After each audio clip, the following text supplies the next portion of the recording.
S Vijayakumar കൂടി ചെയ്യുന്നുണ്ട്. വിജയകുമാർ നേരത്തെ പറഞ്ഞു നിർത്തിയത് ഈ 6 മേഖലയ്ക്ക് തിരിച്ചുള്ള തിരച്ചിലിനെ കുറിച്ചാണ്. അതിൽ ആദ്യ പരിഗണന ഉണ്ടായത് ഈ അട്ടമല ആറന്മല മേഖലയാണ്. പിന്നീട് പുഞ്ചിരിമട്ടം, മറ്റൊന്ന് ചൂരൽമല, അതോടൊപ്പം GVHS വെള്ളാർമല, ആ മേഖല ഒന്നാകെ തെരച്ചിലിന്റെ ഭാഗമായിട്ട് ഇന്ന് മേഖലയെ തിരിച്ചിട്ടുണ്ട്. അപ്പോൾ അവിടേക്ക് ഇന്ന് ഈ സംഘാംഗങ്ങൾ പോയപ്പോൾ കൂടുതൽ ഇന്നലെ പോകാൻ പറ്റാത്ത ഇടങ്ങളിലേക്ക് ചെല്ലാൻ കഴിഞ്ഞിട്ടുണ്ടോ? അവിടെ അവർ കണ്ട കാര്യങ്ങൾ എന്താണ്? അവിടെ ആരെങ്കിലും ഇതുപോലെ രക്ഷപ്പെടുത്തിയെടുക്കാൻ കഴിഞ്ഞിട്ടുണ്ടോ? ഈ മറ്റേ നമ്മൾ നേരത്തെ പടവെട്ടിമല എന്ന് പറയുന്ന മേഖലയല്ലാതെ മറ്റെവിടെയെങ്കിലും അത്തരത്തിൽ കുടുങ്ങിക്കിടക്കുന്ന ആളെക്കുറിച്ചുള്ള വിവരമെങ്കിലും കിട്ടിയിട്ടുണ്ടോ?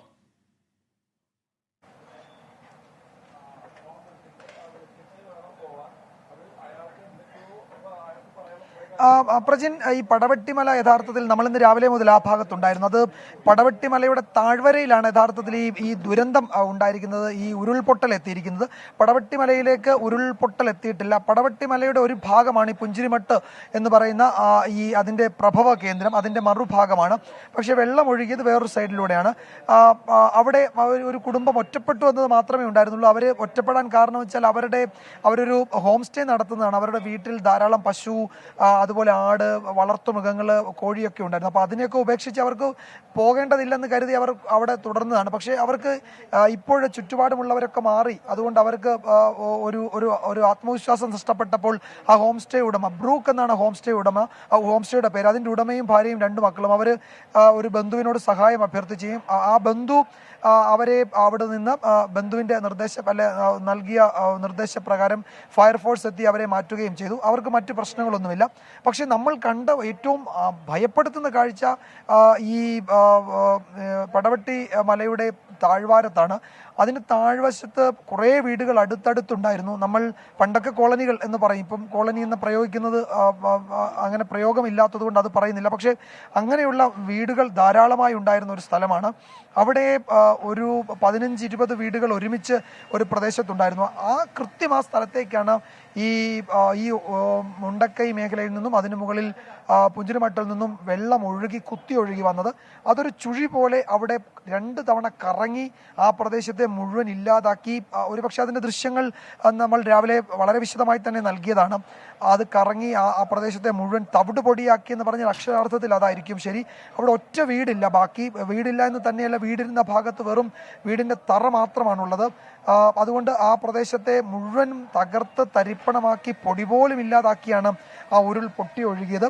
അവിടെ ഈ ഫയർഫോഴ്സ് എത്തി അവിടെ തെരച്ചിൽ നടത്തുന്നുണ്ട്. നമ്മൾ രാവിലെ ഉച്ചയ്ക്ക് അവിടെ നിന്ന് മടങ്ങുമ്പോൾ അവിടേക്ക് ഈ വലിയ എക്സ്കവേറ്ററൊക്കെ കൊണ്ടുവന്ന് മണ്ണുമാന്തി പരിശോധന നടത്തുന്നുണ്ടായിരുന്നു. അവർ പറഞ്ഞത് അവിടെ വലിയ തോതിൽ മനുഷ്യരെ കാണാനില്ല എന്നുള്ള പരാതി ഉയർന്നിട്ടുണ്ട്. അവർ ക്യാമ്പുകളിലില്ല.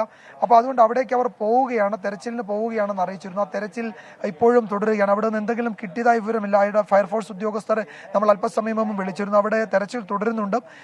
അവിടെ നാട്ടുകാരിൽ ചിലർ നൽകിയ വിവരങ്ങളുടെ അടിസ്ഥാനത്തിലാണ് അവിടെയും തെരച്ചിൽ തുടരുന്നത്. ആ സംഘത്തോടൊപ്പവും എന്ന് വെച്ചാൽ പ്രാദേശികമായി ആ സ്ഥലം അറിയാവുന്നവർ ഉണ്ടായിരുന്നു. അതുപോലെ മറ്റൊരു കാര്യമുള്ളത്, ഈ തെരച്ചിൽ സംഘത്തിൽ ഇന്ന് അതിൽ ഒരു പുരോഗതി കുറച്ചുകൂടി ഉള്ളത്, ഈ എല്ലാ സ്ഥലത്തേക്കും പോയവരോടൊപ്പം ഈ അവിടെ പ്രദേശം അറിയാവുന്ന പ്രദേശവാസികളുണ്ടെന്ന് ഞാൻ നേരത്തെ പറഞ്ഞു. അവരാണ് ഇവിടെ വീടുണ്ടായിരുന്നു, ഇവിടെ ഒരു സ്കൂൾ ഉണ്ടായിരുന്നു, ഇവിടെ ഒരു ആരാധനാലയം ഉണ്ടായിരുന്നു, ഇവിടെ ഒരു KSEBയുടെ ട്രാൻസ്ഫോമർ ഉണ്ടായിരുന്നു, അങ്ങനെ പറഞ്ഞു കൊടുത്ത് പരിശോധന നടത്താൻ, തെരച്ചിൽ നടത്താൻ പ്രാപ്തരായ ആളുകളാണ് അവിടെ ഉള്ളത്. അതുകൊണ്ട് അവരുടെ സഹായത്തോടെയാണ് ഇന്ന് തെരച്ചിൽ നടത്തിയത്. അതിലാണ് റിസൾട്ട് ഉണ്ടാവുകയും മരിച്ച പരിശോധനയ്ക്കായി ഡ്രോൺ അവിടെ എത്തിക്കുന്നു എന്നുള്ള വിവരവും വരുന്നുണ്ടല്ലോ. അപ്പോൾ എപ്പോഴേക്ക് ഈ ഐബോർഡ് ഉപയോഗിച്ചുള്ള പരിശോധന ആരംഭിക്കാനാകും? ഡ്രോൺ ഇപ്പോൾ അവിടെ എത്തിച്ചേർന്നു എന്നല്ലേ മനസ്സിലാക്കുന്നത്? ദൃശ്യങ്ങൾ കാണുന്നുണ്ടല്ലോ.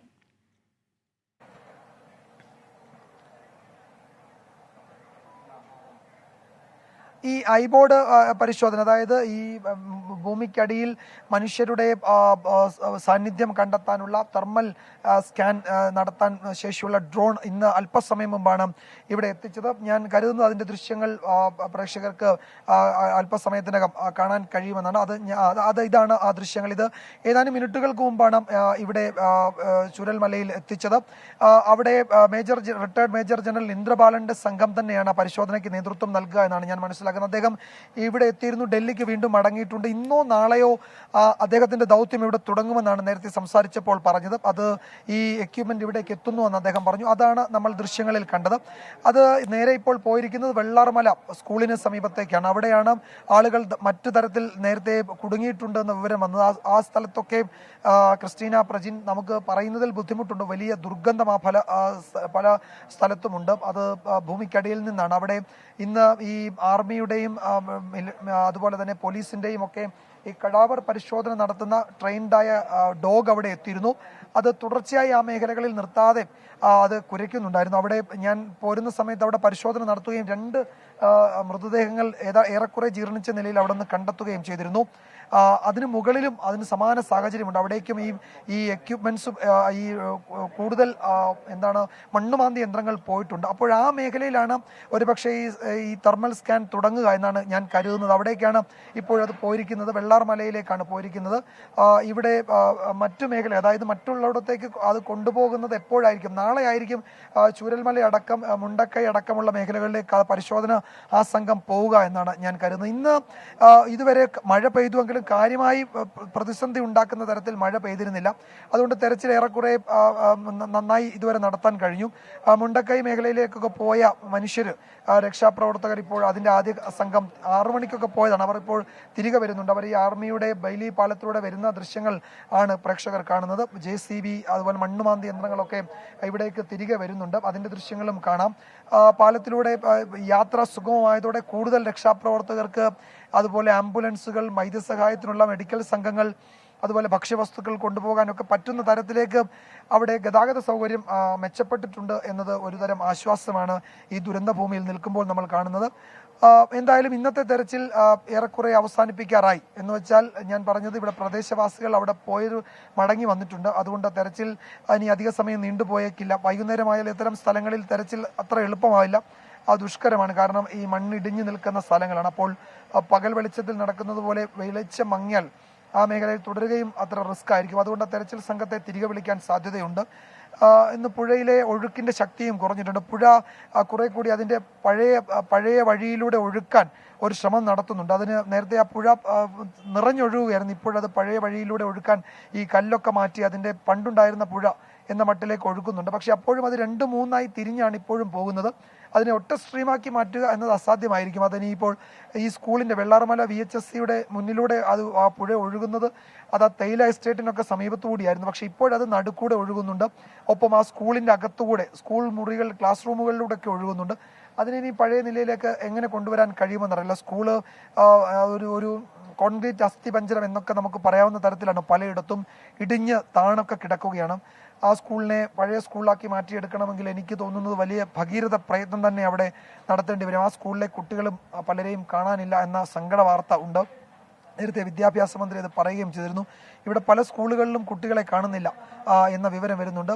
അത് കുഞ്ഞുങ്ങളെ കാണുന്നില്ല എന്നുള്ള വിവരം നമുക്ക് റിപ്പോർട്ട് ചെയ്യേണ്ടി വരുന്നത് തന്നെ ഈ വാക്കുകൾ നമ്മുടെ തൊണ്ടയിൽ ഉടക്കുന്ന തരത്തിലാണ്. പക്ഷേ നിർവാഹമില്ല, പറയാതിരിക്കാൻ നിർവാഹമില്ല എന്നതും ഒരു വസ്തുതയാണ്. അപ്പോൾ ഈ സ്കൂളിലെ കുട്ടികളെ കാണാതെ പോയതിന്റെ കഥ വിദ്യാഭ്യാസ മന്ത്രി രാവിലെയും ഈ പ്രാദേശിക എന്ന് വെച്ചാൽ ജില്ലകളിൽ നിന്ന് കിട്ടിയ വിവരം, ഈ വയനാട് ജില്ലയിൽ നിന്ന് കിട്ടിയ വിവരം മാധ്യമങ്ങളോട് പങ്കുവയ്ക്കുന്നുണ്ടായിരുന്നു. ഇനി തിരയാനായി ബാക്കി ഇല്ല എന്ന് വെച്ചാൽ ഈ ക്യാമ്പുകളിലൊന്നുമില്ല, ആശുപത്രികളിലില്ല. അവർ മൺകൂമ്പാരങ്ങളിലാണോ എന്നതാണ് നമുക്ക് ഭീതി, ആശങ്ക, സങ്കടം ജനിപ്പിക്കുന്ന വാർത്ത. തീർച്ചയായിട്ടും വിജയം, അത് വളരെ വളരെ സങ്കടം നൽകുന്ന ഒരു വാർത്ത തന്നെയാണ്. എന്തായാലും എത്രമാത്രം ആൾക്കാർ കാണാതെ പോയിട്ടുണ്ട്, അവർ എവിടെയൊക്കെയാണ് ഉള്ളത് എന്നത് തിരിച്ചറിയാൻ കഴിയാതെ പോകുന്നത്, അവർക്കായുള്ള തെരച്ചിൽ അത് എവിടെ എങ്ങനെ നടത്തണം എന്ന് അറിയാതെ നിൽക്കേണ്ടി വരുന്നതൊക്കെ വലിയ നിസ്സഹായത തന്നെയാണ്.